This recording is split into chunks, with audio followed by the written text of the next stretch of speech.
Hey, good morning, good afternoon, good evening to everyone. This is your future free potato, JustAPotato, and welcome to another video of Cosmic Frontiers. And in this episode, we will set up everything related to Ars Nouveau. Now, it's been a while. It's been a long while. I'm starting to record this video like 5 days after the last episode was uploaded. So yeah, it is quite a while. Week has been a bit busy. But yeah, we are back, and it's going to be another busy week. So maybe next episode will also take a lot of time. But let's just get started with this, so I can finally upload one more episode. Now, I'm saying I'm going to do everything related to Ars Nouveau in this episode. I'm just going to set up all of the basic stuff that we will be needing and that will help us on the future. Now, Ars Nouveau is a huge mod. When I first started playing it on Enigmatica 9 Expert, I thought it would be something small and very simple to understand. The more I investigated about the mod, the more technical I got. So it is a lot. It is a lot to digest. So this episode, I wouldn't recommend it to follow it as a guide. I'm thinking of doing a guide of everything related to Ars Nouveau in the future, but not now, because it is a lot. It seems that it is a very simple mod, but it is not a simple mod. There is a lot to take into consideration. You can take it as a guide, but I wouldn't recommend it. There are a lot of guides out there, and you also have ars.guide for more technical things, and you also have the Ars Discord. So I would recommend that in order to follow and ask about technical questions. But anyway, let's get started. Now, I don't remember what we did in the last episode. That's how we are right now. It's been a long time. But yeah, we have an EBF, we have a Ethan Online, we have some kind of steam production going on. We can also use this ethanol in order to power some combustion generators. So we are basically ready to move into MB. If we open the quest book, we are actually ready to enter into MV. We only need to craft the MV machine casings, and we are set to start our MV journey. However, the LV chapter introduces us into Ars Nouveau, and there are some things that are pretty much useful around Ars Nouveau that will help us and make stuff much more simpler for us in the future. So that's why I think it is a good idea to start setting up Ars Nouveau right now, and we can just expand on depending what we will be needing in the future. Now, the main materials that we will be using in our journey through Ars Nouveau is our source gems. These source gems, they are crafted very easily. We can either use lapis or amethyst shards in an imbuement chamber in order to produce source gems. Now, this is one of the resources that we will be needing a lot. The second resource that we will be using a lot is source itself. We can understand source as the fuel of the Ars Nouveau magic. The third resource that we are going to be using a lot are the essences. These essences right here. Now, they do have different recipes depending on what essence we want to have. The items in the outside, they don't get consumed. The only thing that gets consumed is the source gem, which is transformed into the essence that we want. Now, we won't be setting up all of the essences right now. Maybe I'll do that off camera in another time whenever we need a lot of them. But for now, one of the essences that I want to start crafting are the manipulation essences. And this is something that we are going to be using very shortly. Now, we have to do, in order to craft this kind of manipulation essences, we have to do the same as we did with the incantation apparatus in the last episode. What we have to do is set up these pedestals so they are nearby the imbuement chambers, and they can take those as an items. I think they have a 3 blocks range, so we should be able to just put them here on the back And these pedestals should work for all of these three improvement chambers. I think. I don't remember if it was 3 blocks or only 1 block. We will see, we will see. So we need a button, a clock, and a redstone dust. Fortunately, while I was going around to get all of the materials, I found a clock. That is very lucky, because the clock receipt is this one. I don't want to do that. We need a redstone, and then we also need a button. Can I craft a button this way? No, I can't. And I cannot craft a button. Okay. I cannot craft buttons. This is going to be a problem. So, it's been an hour. I've been in a creative world looking for structures that might have stone buttons, while I was asking on the Frontiers Discord about the stone buttons. And Costipedia, the pack owner, told me that there is no receipt for the buttons and for a lot of the pressure plates and for a lot of the other kind of buttons. That it was a work in progress because of, I don't know, developer stuff. So yeah, but we have the check mark to spawn some buttons. Of course, I'm not going to spawn them from for free. I think that would be a bit I don't know, a bit bad. I don't like. I really don't like getting stuff from creative just like that. So we will give a small offering to the gods of Cosmic Frontiers. And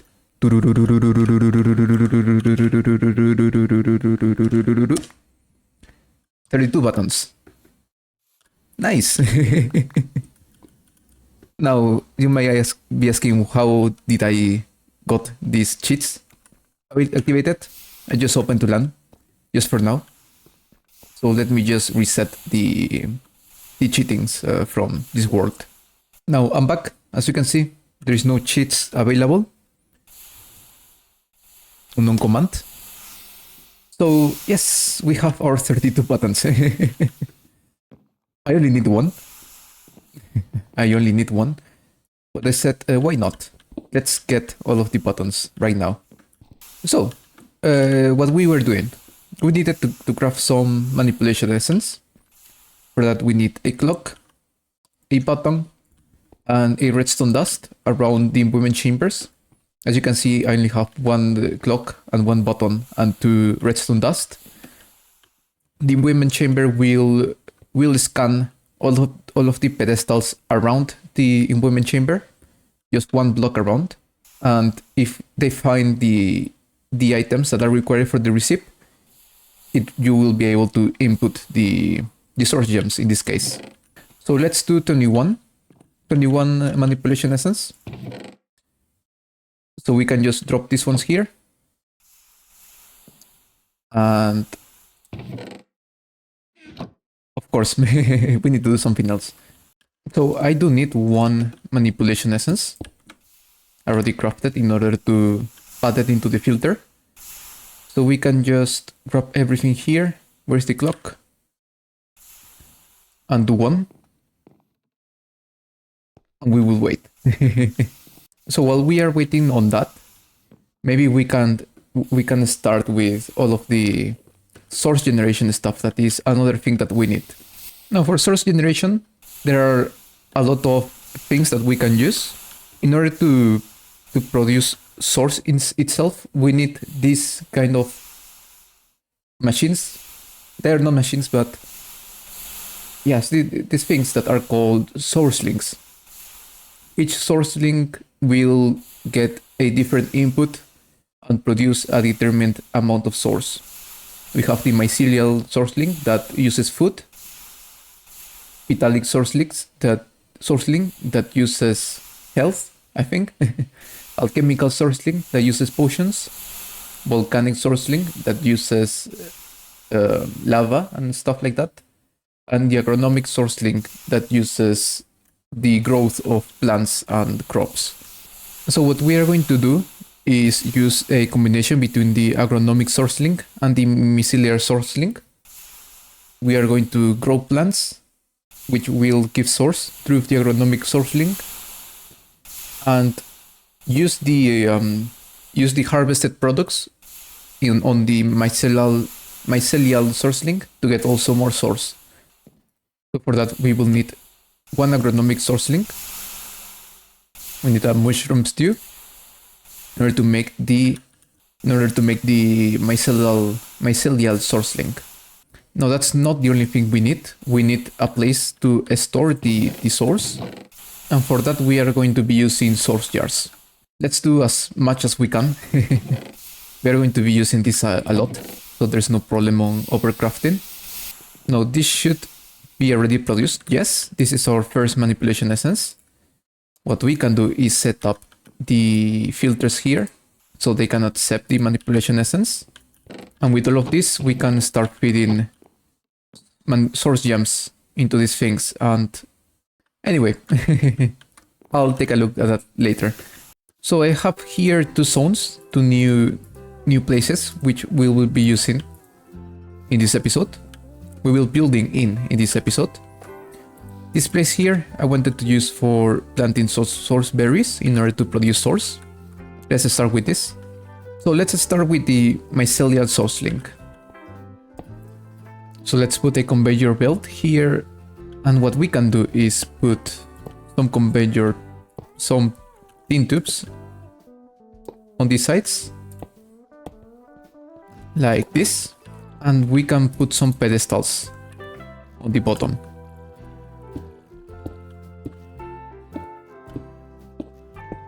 So we don't need 8 pedestals, with just a couple of them should be more than enough. But let's just do a bunch of them, just in case. It's always good to have a bit more than what we actually need. And we can put this agronomic source link here. What we'll do is, once we recollect some source berries and get it stored in that barrel up there, it will be collected by that conveyor belt, distributed to all of these Archon platforms, and this agronomic source link will just eat the source berries and transform them into source. And the second one, the mycelial source link, we can just put it around here and here, and that's all. The mycelial source link, I think it has a range of 15 blocks around it, 6 blocks up and 6 blocks down, I believe. I'll put a comment if it is not like that. But what that source link will do is kind of scan all of the area, all of the cube, and whenever a source berry here, for example here this one, grows once, it will extract some source from it and transfer it into the source jar. So the only thing that we have to do now is plant all of the source berries, or at least most of them. Now we are using source berries because they are considered a magical plant, and both magical plants and trees, like the Archwood saplings, they will produce more source than the regular plants and saplings. So that's why we are using source berries. And whenever we recollect the source berries and use them on the mycelial source link, they will also produce more source than irregular food. If we come down here, you can see it is already 15% full, the source jar here. So yeah, everything is working. Now, we don't only need a way of generating source, we also need a way of transporting source. For transporting source, we are going to be using relays, but there are two kinds of relays that we are also going to be using, the splitter and the collector. So for the collector, we need 4 chests and 1 relay on the center in the candid apparatus. The collector, what does is recollects the source from nearby source jars without having to link them. There is the collector. And for the splitter, we actually need 4 more pedestals. with 4 lapis lazuli and 4 nether quartz, and the relay on the center. We should be getting our splitter very soon. And the splitter, what we'll do is basically be able to recollect source from many sources and be able to deposit the source in many locations. So we basically get a kind of splitter. Basically, like its name says, it is a splitter. It splits the source. Now I'm thinking of putting the collector right here. This will collect the source from any nearby source jar in a, I think it's a 5x5 range. This splitter here, we can maybe put it like somewhere around here, for example. Like here. There are really not many places in which we will be needing source. We will only need source right there and right there in the tower. You will see why in the following minutes. Now these relays, they do have a range, a maximum range. They can connect to other relays and source jar near 30 blocks of distance. So that's something that we need to take into consideration. So we could, for example, grab and put one relay maybe somewhere here, like there. I'll change the location. Don't worry, I'll change the location and also of this one. So it doesn't look that bad. But for now, that's fine. And this last relay, we actually want it to be somewhere here, where we are also going to be needing some source. So we can put it here. Now all of these places that need source, we can also put a source jar. So we can send source to those places here as well. And there is actually one last thing that we also need, and that's a Dominion wand. That we do like this. And this Dominion wand, it is the range of Ars Nouveau. Just basically set. So if we want to connect relays, what we have to do is, for example, from this collector here, we just right click it as it says position set. Then we look for the other place that we want to send the source to this splitter, for example. And now that collector will send source into this source splitter. Now we can split the source connection. We will send one source into this relay here, which will also send a source here. As you can see, it is working. And let me check. Can I send this directly here? Yes, I can. And as you can see, this is getting source. And we can do the same here, the same thing here, or maybe we cannot. We can do the same thing here. And now this will also receive source, as you can see. And now we have a proper source line, source network working. Now maybe in our adventures we might have seen some small and magical creatures. Some of them you might recall called Drigmis, Starbankles, Witches, Willspricks, Amethyst Golems. Those small creatures, what we can do is transform them into charms and use them to make different kind of tasks. We have 6 different charms. We have bookworms, starbankles, willspricks, witches, drigmis, and amethyst golems. 2 of them has a different kind of spawning method, but the regular method is finding one of these creatures around any place and having an action done in different places. For example, for willspricks, what we have to do is growing a tree near a wild willsprick. Starbankles, we need to give them a gold nugget. Witches, we have to use this spell on a witch. Drigmis, we have to give them a wilden horn. And of course, all of them, in order to craft the charm itself, we also need the enchanting apparatus. Now, they all do different tasks. and we will go through them while we start building the stuff that we need.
So, after all of that, we have all of the materials for our charms. As you can see, I've also recollected a lot of containment jars for our drink mist. I'll explain what we'll do with this.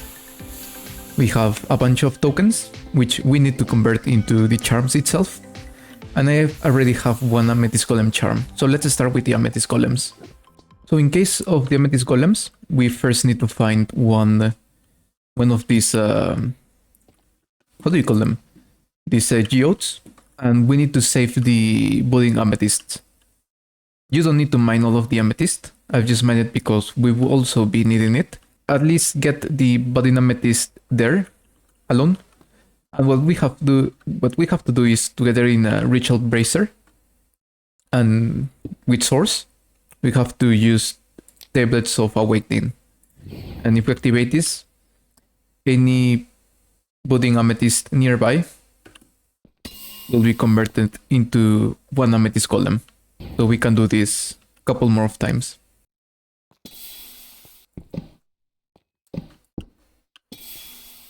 In case you don't have a dispel spell, so if you don't have the book like I don't have, you can just shift and kill the golems, and they will drop the charms.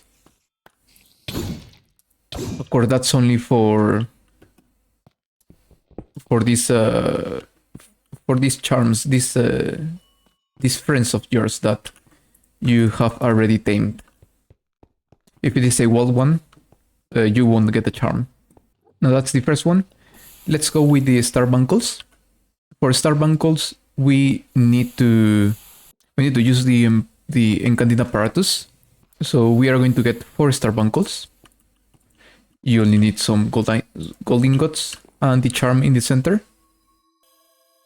And that's how we get our starbuckle charms. Now I've also found 2 starbuckles that I think they are quite unique. I don't know what's the difference. But yes, I'll just save them. Now for the drink mist, it's a bit different. It's the same on the canteen apparatus, but we need a bunch more of items. A bunch. And that's how we get our drink mist charms. I think I haven't recorded it. But for the drink mist, we also need some wildens in order to get the tokens. I've went to one wilden den somewhere here. In here, killed a couple of wildens, then used one of these tablets to summon wildens. They summoned a variety of wildens, and that's how we get some wildens very easy. And of course, I've also contained one of each kind of wilden, so we can also get items from them. Now this is a bit more expensive. We need one of each of these items, so 1 diamond, 1 source gem, 1 mage bloom, one of these saplings. It's a bit expensive.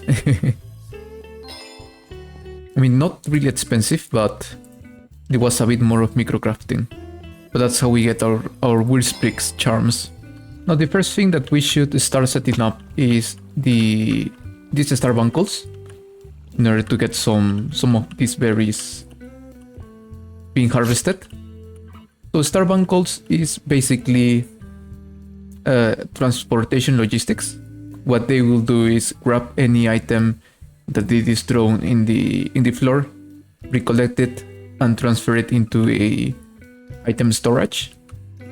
Or it will grab one item from one item storage and deposit it in another item storage. Another thing that they can do is, just like Fod says they harvest sweet berries, these starbuncles they also harvest source berries. And any source berry that they will harvest, it will be directly inputted into an item storage that you set it up. So we can start by putting this starbuncle. We will link this into the barrel here. Now, my friend, you should be able to pick up any berry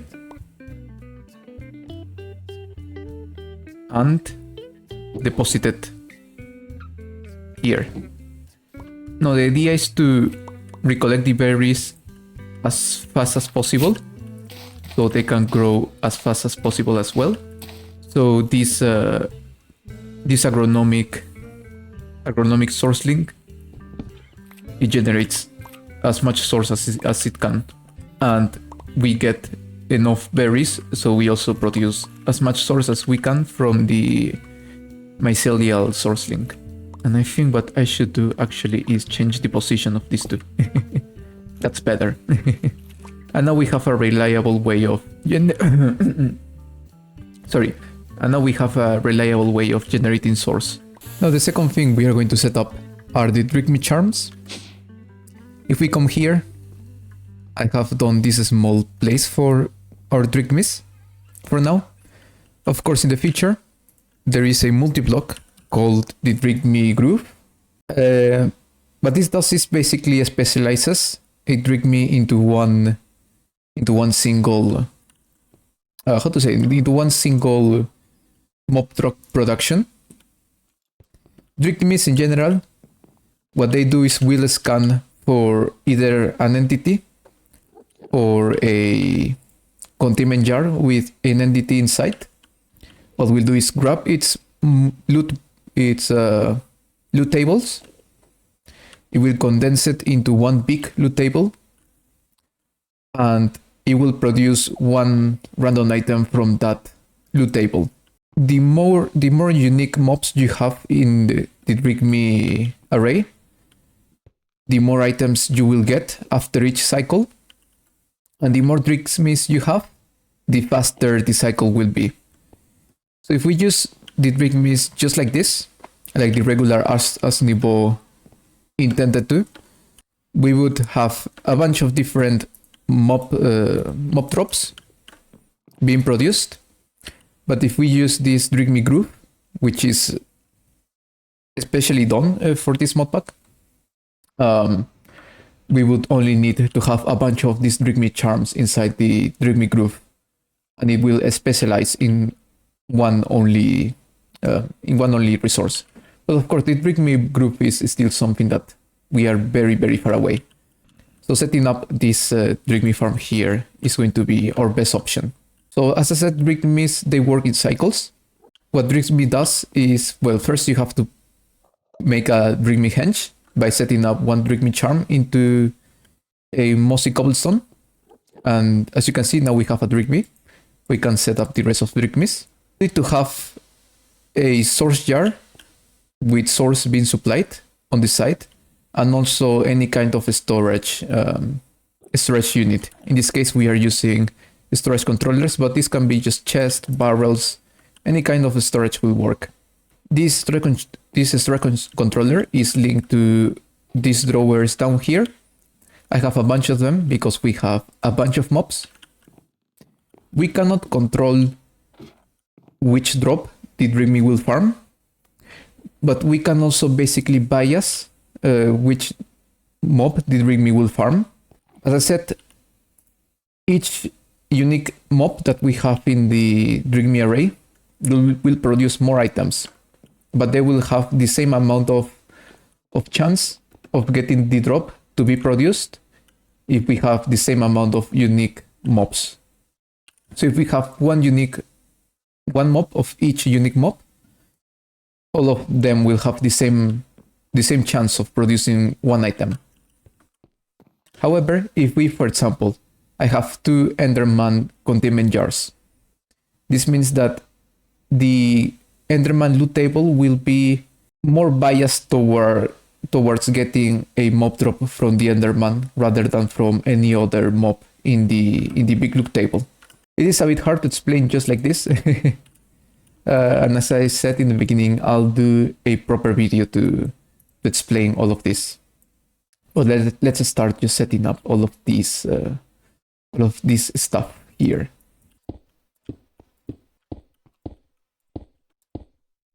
As you can see, the Drigmins are channeling, and there is a kind of invincible progress bar in the henge, and after the cycle completes, it will produce 1 mob drop.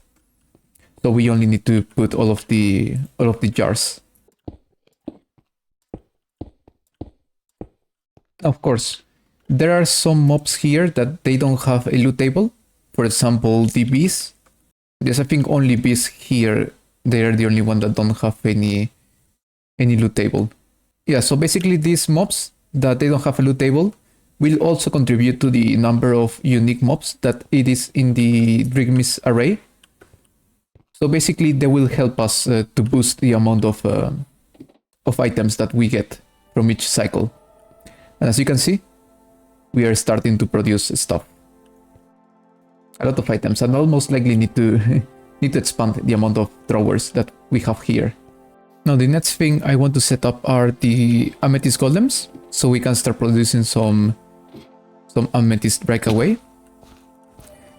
I don't know if this is the most efficient way of setting up the amethyst blocks, so they produce the most amethyst. But more or less this is the idea. We have to put it in this order. So like this, up, down, something like that. And then to the sides, 2 blocks.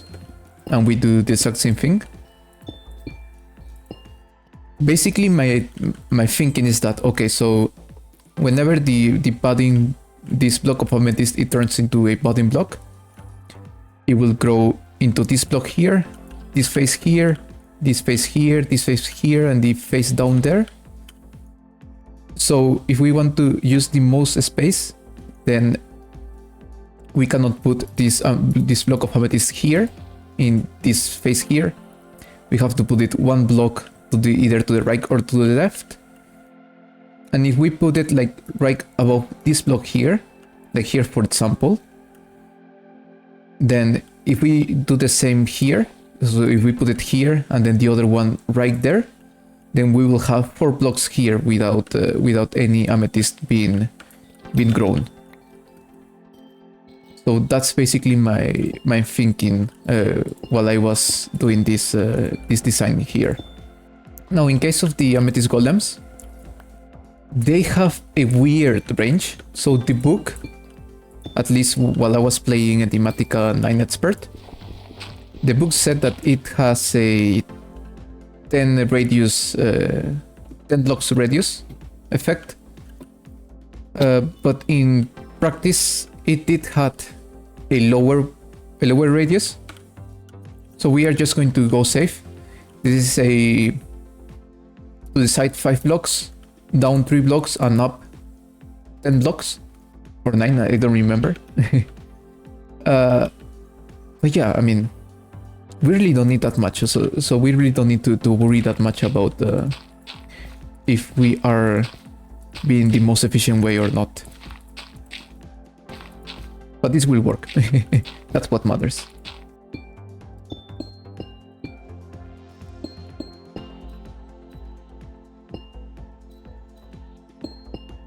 Now I'm going to stop right here. I don't think we will need this much amethyst anytime. So let's just break these ones here. Let's put some slabs so we can have a small platform here. And of course we have to also make sure that the golems, they won't escape. And now we can just summon the golems. And of course always link them into a home.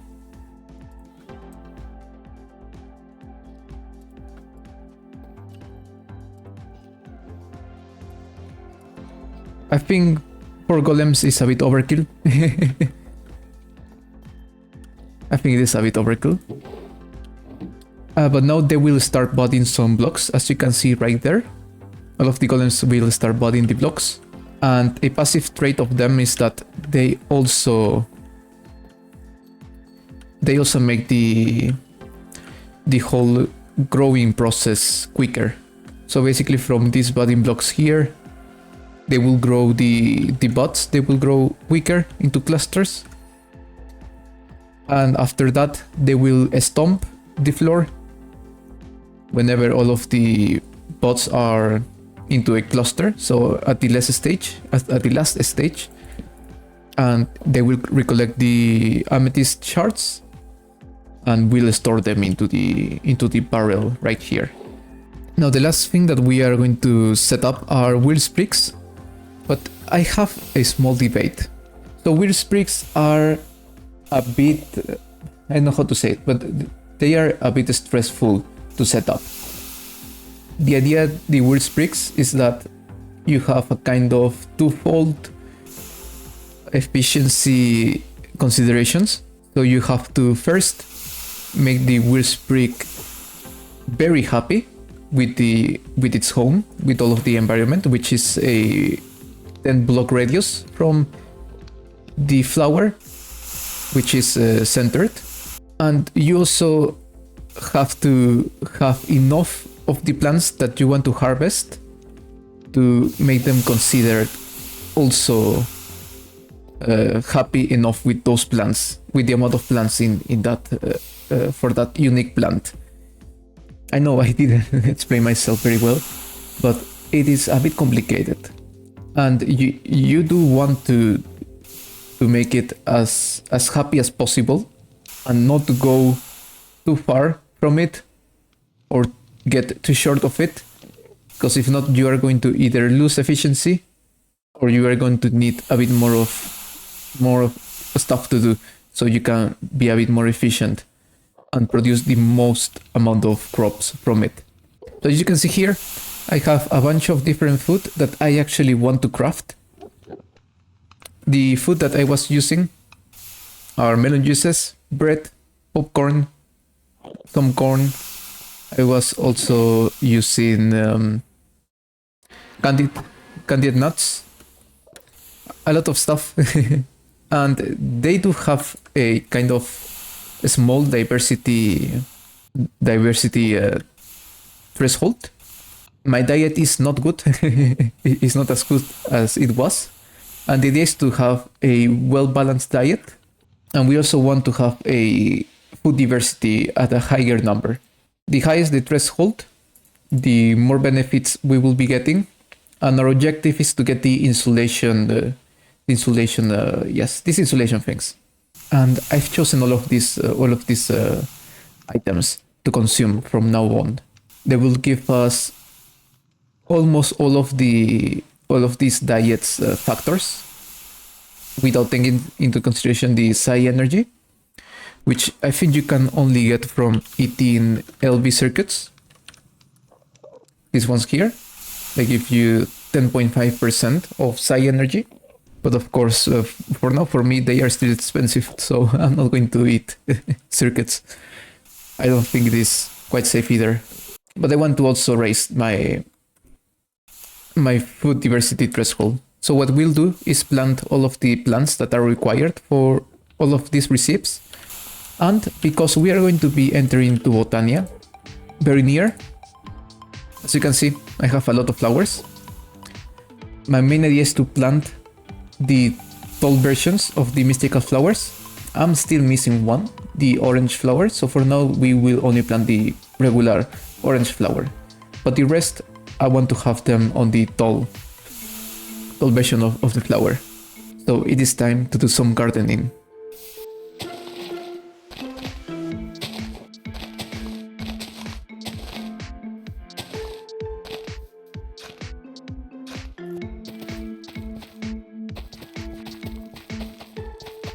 Oh, I think for now this is just fine.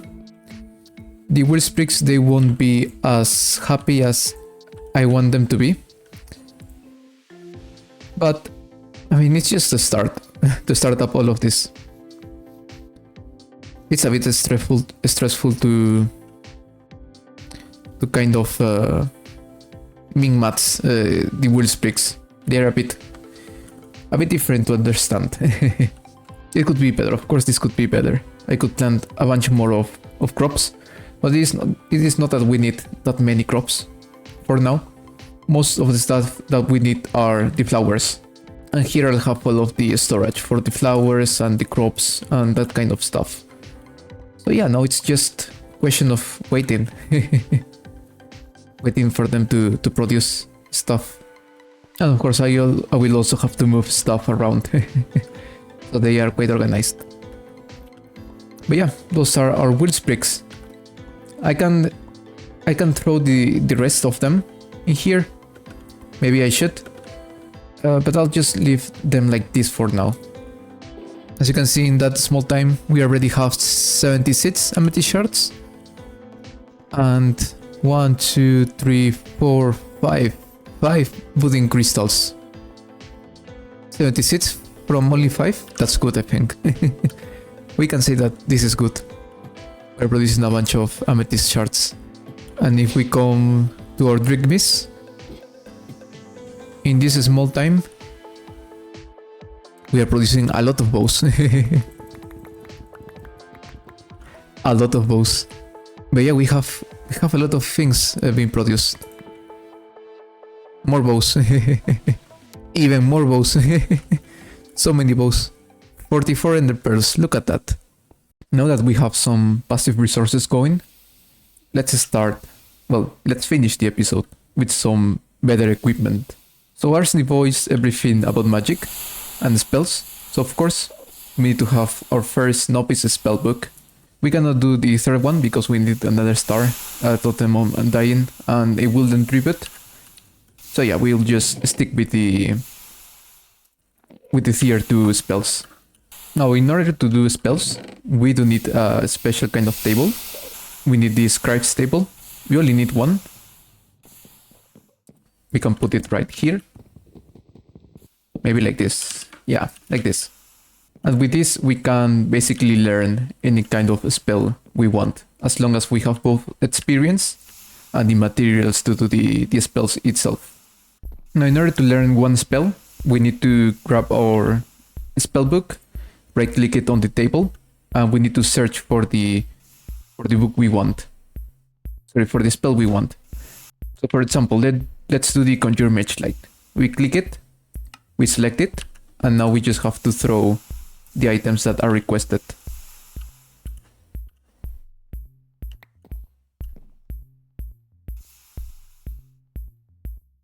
And it will craft the glyph. So we can just right click it, and now we know it.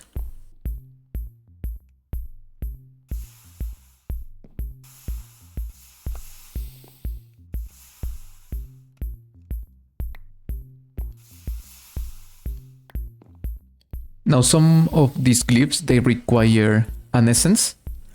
So we need to craft one essence, one abjuration, maybe 2 or 3. Yes, 3 earth essence and 1 water essence. And with this, and if we help this with some source, we should be able to do this quick. And that's how we get 1 water essence. We get 1 air essence. You get 1 abjuration essence. And our first earth essence. We need 4 of these.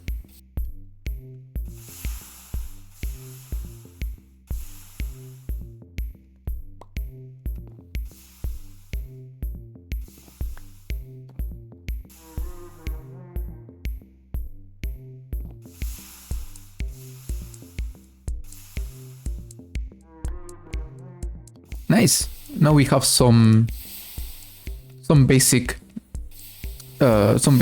spells in our book. We could craft all of them.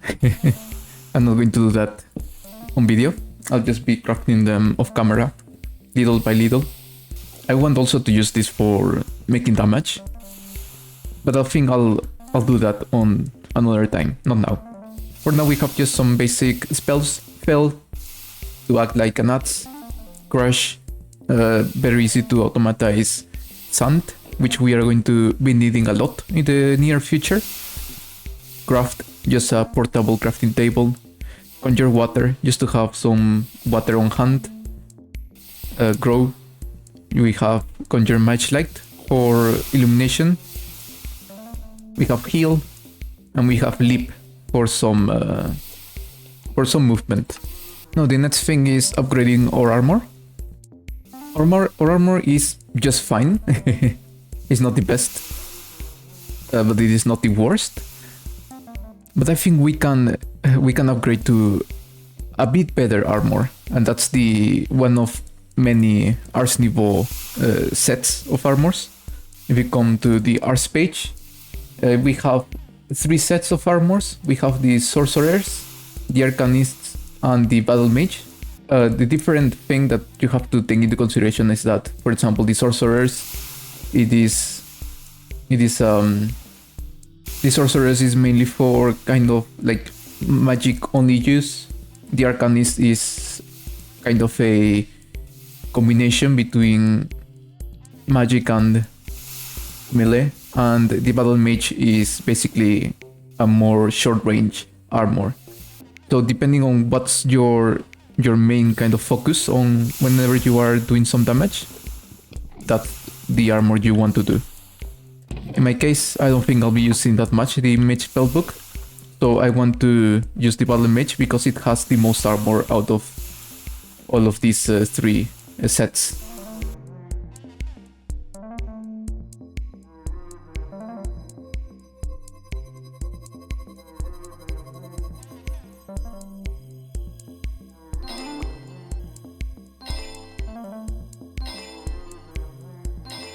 Now the good thing with this kind of armors is that we can tier them up.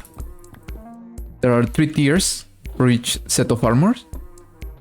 The main difference is that they get more mats mana, more armor, depending on what kind of set you're using. So as you can see, tier 1 is 30 mats mana, 1 mana regen, 3 armor, and 2 armor toughness. Tier 2 is 60 mats mana, 2 mana regen, and tier 3 is 90 mats mana and 3 mana regen. The second difference is that they also have an extra socketing slot. Just as well, let's first craft this. And of course, this uses source.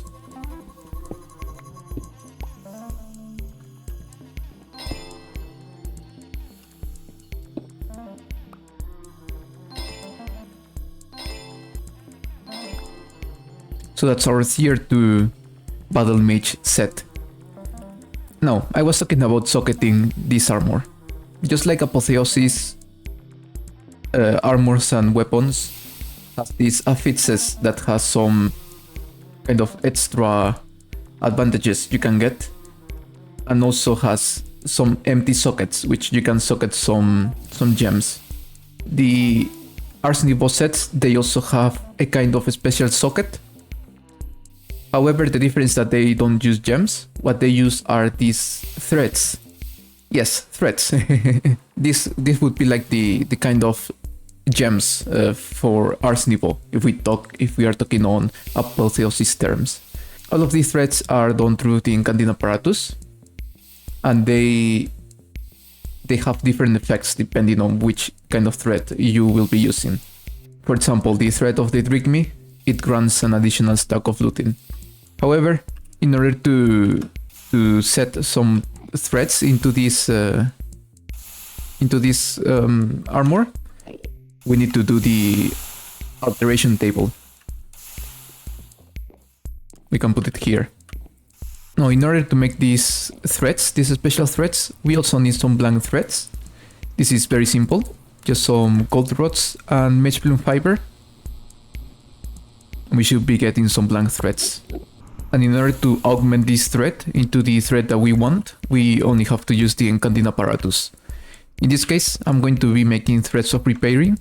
What this will do is allow any magical armor or enchanter's item to be repaired. It's like a mending enchantment, but using mana instead of just experience. It requires 2 manipulation essence and 1 anvil each. So yeah, we need 4 anvils. That's basically half a stack of iron each. A lot. And that's how we get our threads. In this case, the thread of repairing. Now, I'm being honest, I never used these threads here. So it's going to be my first time. I don't know how to use this. I suppose we put the armor here and then 1 thread. And that's it. Repairing 2. We can do the same here.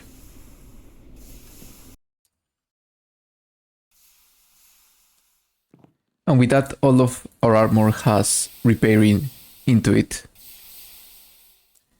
Now we can just change our armor.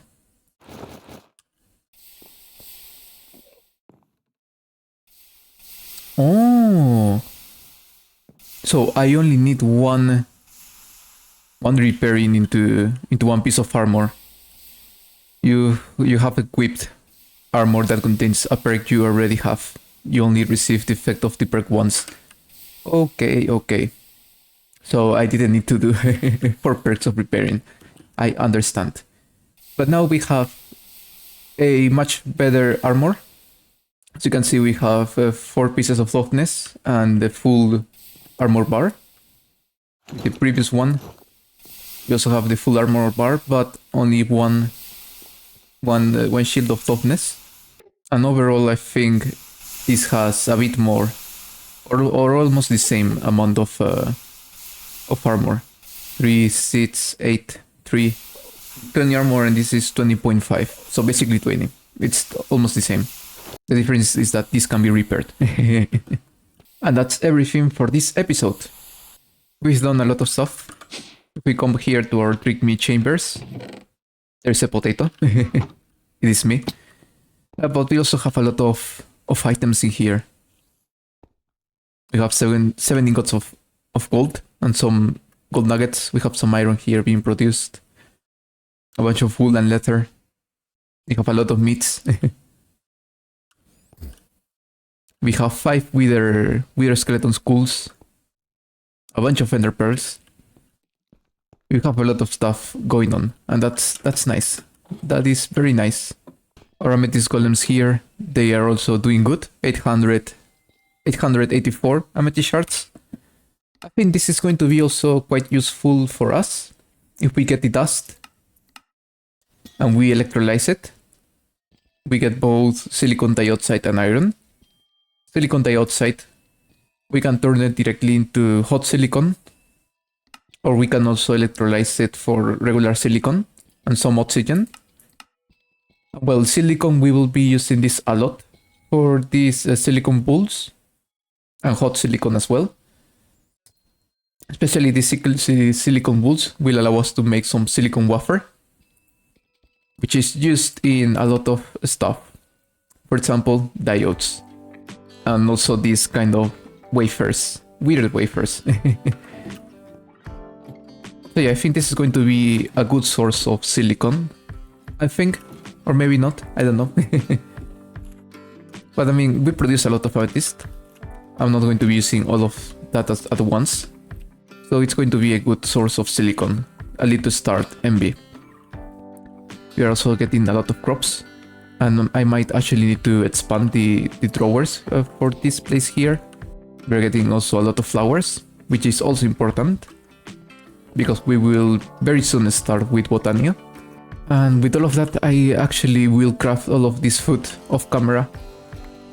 So we can also kind of try and get the insulation buff from eating food.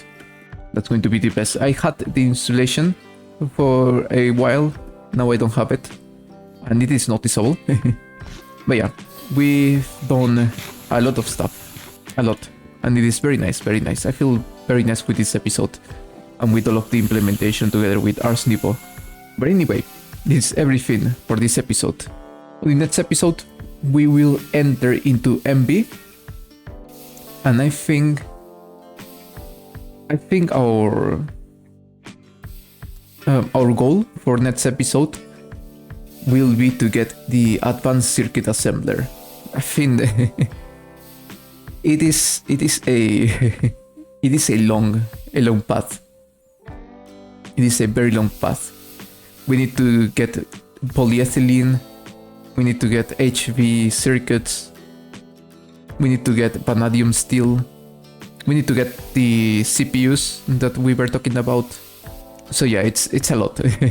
It's a lot that we have to do. So yeah, I think we are going to rush the advanced circuit assembler to get cheaper circuits. And from there we will enter into upgrading our existing machines into MB and entering Botania in order to get source diesel, which is going to be the best option for energy production from now on. I think even in HP we'll be using source diesel as our source of energy. But anyway, this is the end of the episode. If you are still here, thank you for watching. And as always, I hope you have a better day, because it can always be better. And I'll see you on the next episode. Bye.